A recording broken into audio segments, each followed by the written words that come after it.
Fala aí galera, beleza? Sejam bem-vindos a mais um vídeo do nosso canal. O vídeo de hoje a gente vai trocar uma ideia sobre o CADIF, fundo de infra da Kinea. Vamos lá ver como é que o fundo tá. Mais um mês acompanhando aí esse fundo e, cara, ele tá muito assim, parecido com o que ele vem fazendo nos últimos meses. Ele continua utilizando resultados acumulados para completar essa distribuição, né? Para manter esse patamar aí próximo de 1,20. E, enfim, isso dificulta muito a precificação, né? Isso dificulta muito a precificação. Um ponto que talvez possa ajudar esse fundo nos próximos meses aí, principalmente agora, tanto nesse quanto no próximo e tudo, é a questão de uma inflação vindo um pouco mais forte. Claro, o mercado de crédito está muito meio bagunçado, está derrubando as debêntures, mas se vier uma inflação um pouco mais forte, como é esperado, né? A gente já viu aí, fevereiro deve vir 0,8, agora em março também deve vir algo próximo disso, até 1% dependendo, vai depender de alguns fatores, mas assim, com essa volta mais forte da inflação aí, certamente vai fazer com que o fundo pare de utilizar esses resultados acumulados. Mas de toda forma isso dificulta a precificação e o mercado vem puxando esse fundo para essa precificação, né? A gente vê aí patrimonial 124, o cota mercado 124 e caindo, né? Não para. Até porque parece que o mercado está precificando de fato algo próximo de 1,20 aí. Mas confesso para vocês que já tem uns meses que a gente vem falando disso aqui no canal e que para mim ainda não está nada claro a correta precificação desse fundo, né? Vamos acompanhar. Mas de todo jeito, eu acho que ele ainda vai continuar nessa trajetória que ele vem seguindo aí, né, caindo mês após mês e tudo. Enfim, cabe a gente aguardar. Isso também, lembrar um ponto, falar, não é nenhum demérito do produto e tal, o CADIF é ruim por causa disso, é bom. Não, é o momento. A gente está vendo, os fundos de infra estão sofrendo, né? O juro nem pagar pagou, né? Por conta da mecânica do produto, né? Então não tem como a gente também exigir muito com essa bagunça que está tendo no mercado de crédito, toda essa zona. Enfim, tá jogando bem contra esses fundos aqui. Lembrando que esse aqui não é fundo de CRI, por mais que é crédito e tal, tem uma certa similaridade, mas é como se fosse um primo distante, são outros fatores que implicam aqui no pagamento de dividendos desse cara, mas a gente tem que aguardar. Momentos como esse, pessoal, que são bons para a gente aprender e ficar um pouco mais, ter um estudo um pouco mais profundo nesse tipo de produto, porque querendo ou não é um produto novo, não tem aí a mesma quantidade de material, não tem a mesma quantidade de gente falando sobre, e aí se participar de um momento desse, né, acompanhar um momento desse, lá na frente, quando esse momento se repetir por algum motivo, você já sabe o que esperar, já sabe o que acontecer e já sabe o que fazer. Se você deixou de fazer, lá na frente você não vai deixar de fazer, você vai fazer. Então, assim, é um ponto bem interessante de se comentar sobre isso. É um momento bem diferente do que a gente está vendo aí na indústria. Algo está mostrando de fato a grande diferença entre um fundo de infra e um fundo de CRI para o pessoal, né? Enfim, vamos trocar uma ideia aqui, né?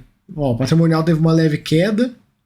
E ele coloca: o desempenho da cota patrimonial do fundo é impactado por dois fatores: a NTNB, que serve de referência para os valores de debêntures, e o prêmio de crédito, remuneração adicional dos títulos públicos que as debêntures têm direito.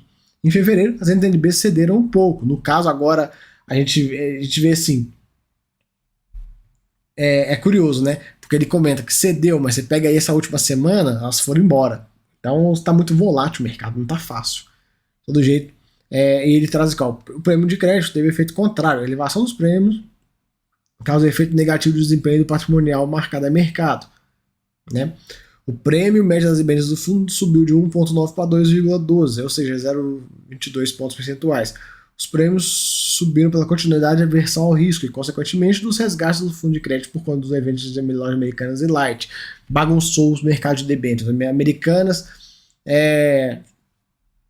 tinha uma posição grande no mercado, Light também, e aí bagunçou.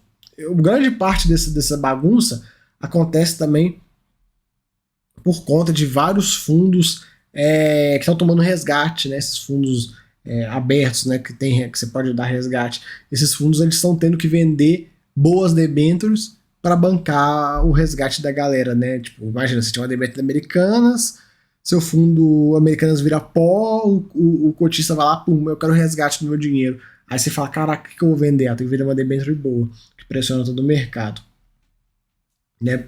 Aí ele até coloca, ó, um ponto interessante. Os prêmios das outras debêntures negociadas no mercado também subiram? A resposta sim. Os prêmios das debêntures incentivadas, indexados ao IPCA, negociados no mercado subiram 0,68 pontos. Consome um gráfico, a gente vai ver esse gráfico, aqui o gráfico.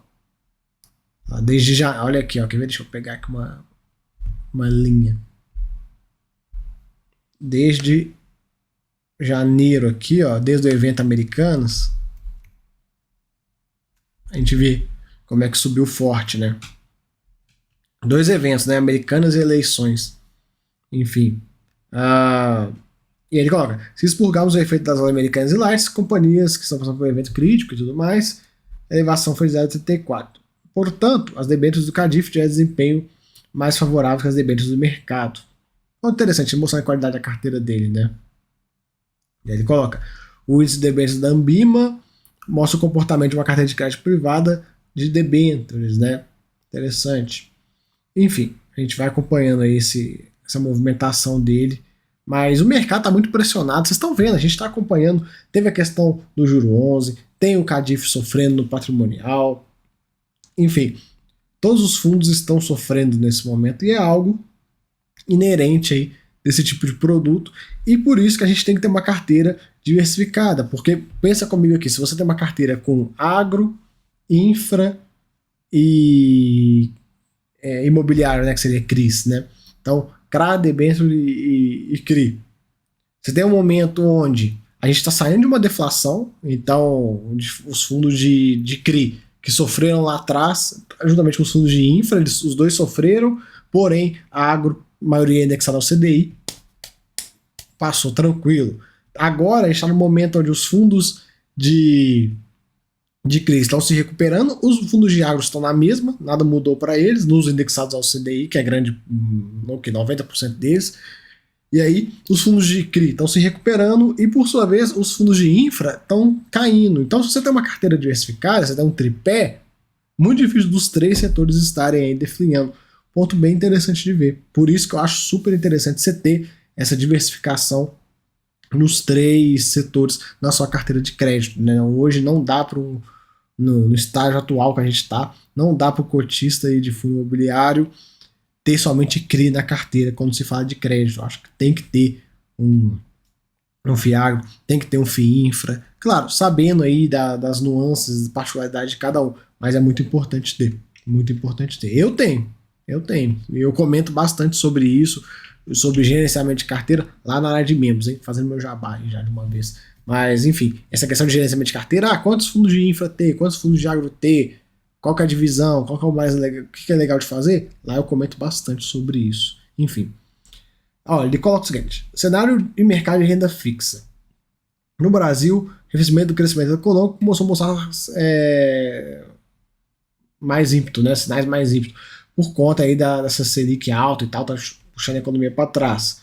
E um ponto que a gente vê é que essa política monetária deve se segurar, deve continuar mais restritiva por mais tempo. As incertezas que o governo está colocando aí no novo governo está jogando a Selic para um patamar ou de estabilidade lá em cima, ou até, num caso um pouco mais crítico, uma alta. O que eu acho assim, vai pesar bastante, a gente vai acompanhando.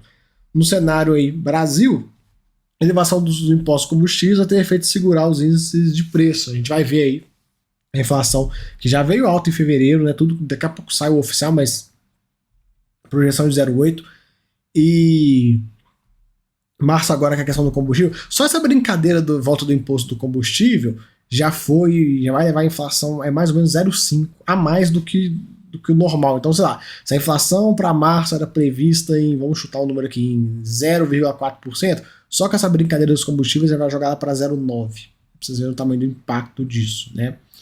E a gente vai acompanhando todas essas questões.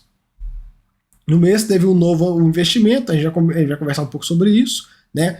com essa bagunça toda no crédito aí que está acontecendo, a emissão de novas debêntures, né, a oferta primária, vai diminuindo. Por quê? Porque aumenta demais a taxa. Aí a empresa vai pegar um empréstimo. Pô, eu tenho que pegar um empréstimo aqui, sei lá, IPCA mais 7. Dessa bagunça toda vai para IPCA mais 8. O cara, putz, IPCA mais 8, não, vamos esperar um pouco. E aí o pessoal não faz essa questão. Ele até coloca, ó, a condição atual não é de uma crise de crédito. Apesar do fechamento parcial do mercado de novos tomadores e elevação dos prêmios de risco. Acreditamos que gradualmente o mercado irá absorver o efeito negativo iniciado em janeiro. Temos aproveitado algumas oportunidades no secundário para aumentar algumas exposições do fundo. Por que ele está aproveitando oportunidades? Porque sabe aqueles fundos que tinha americanas que estão tomando resgate? Pois é, esses caras têm que vender. Aí imagina um fundo chega, putz, tem que vender, bate lá, o cara liga pro cara lá que nem, cara, eu preciso, você não compra essa debênture para mim de infraestrutura? Não, tal, tô vendendo aqui, perere, parará. O cara vira e fala, eu compro, mas vai ser com essa taxa. E aí arrebenta o cara, né? Você consegue comprar boas operações com taxas elevadas. Mas enfim. Eles fizeram um novo investimento nessa concessionária Via Rio aí. É uma não incentivada, né? Então indexada ao CDI. Porém, eles fizeram o swap de indexador por IPCA. E aí ficou equivalente a IPCA mais 10,19, né? E os fundos da Kinea como um todo têm 100% dessa série de 200 milhões. É uma rodovia, né, que já está em operação, que a companhia é controlada pela CCR, então não tem nem o que falar, né? Carteira de ativos dele aqui, bem diversificada, vários ativos, aí a gente vê muito foco em energia, já comentei isso com vocês. Aqui, ó, transmissão, geração, tanto solar quanto eólica, um pouquinho de termoelétrica, mas o foco dele de fato é energia. A gente sabe aí das próprias ações de energia, que é um baita de um setor que vem se dando super bem. Então, enfim, pegar esse fundo é um fundo bem mais defensivo. Aqui a questão dos últimos dividendos. Na deflação ele sofreu bem, teve um 0,70 aqui, mas depois usou as reservas e se segurou aí em 1,20, 1,35, até no janeiro subiu para 1,45, mas agora voltou para 1,20 e vamos ver qual vai ser o próximo patamar no mês que vem. De todo jeito, esse fundo está até que se segurando de certa forma até bem, se pensar em patrimonial. Claro que a cota dele do pré-deflação era tipo na casa de R$136, agora já está 124, patrimonial acompanhou, caiu junto, mas assim, se você pegar comparando com os fundos de CRI, por exemplo, tem vários fundos de CRI com deságios assim, gigantescos. E esse fundo está até conseguindo se segurar um pouquinho no que tange PVP. Claro que o patrimonial dele derreteu assim, bastante, né? Derreteu bastante. Eu acho... Não, eles não colocam o patrimonial, só tinha aqui atrás. Mas não tinha o histórico do patrimonial dele. Enfim, queria mostrar para vocês, mas acho que não tem, não. Não nesse relatório, né? Não tem. Enfim, aqui são as operações, foco, como eu falei, em energia. A gente vê aí, tem aqui, ó, a cada cor era uma das operações e tal. Bem interessante aí. Várias debêntures, linha de transmissão da Taesa, enfim, eu acho isso aqui, assim, sensacional esse tipo de investimento, esse tipo de setor. O único ponto que está jogando contra o Cadif é justamente a precificação, né? Tá bem difícil de saber aí a correta precificação desse fundo e tal, porque, querendo ou não, no mercado que a gente está vivendo, você pensar, os investidores estão querendo no mínimo 1% em fundo de dívida, né? Tá difícil você ver algum fundo de dívida que pague menos de 1%. Quando paga, a cota já cai até corrigir uns 1%. Então o mercado está muito exigente e pelo menos eu, né, ainda estou aí. Já fui cotista desse fundo, já até comentar com vocês disso. Vendi antes da deflação e penso em voltar, mas ainda estou aguardando essa correta precificação. Enfim, quem sabe um dia eu volto, e se eu voltar, o pessoal que é membro vai ficar sabendo, né? Mas enfim, vamos acompanhar isso aí. Qualquer novidade eu trago para vocês, espero que vocês tenham gostado do vídeo. Se gostou, se inscreve no canal, dá essa moral. Valeu, até a próxima. Fui!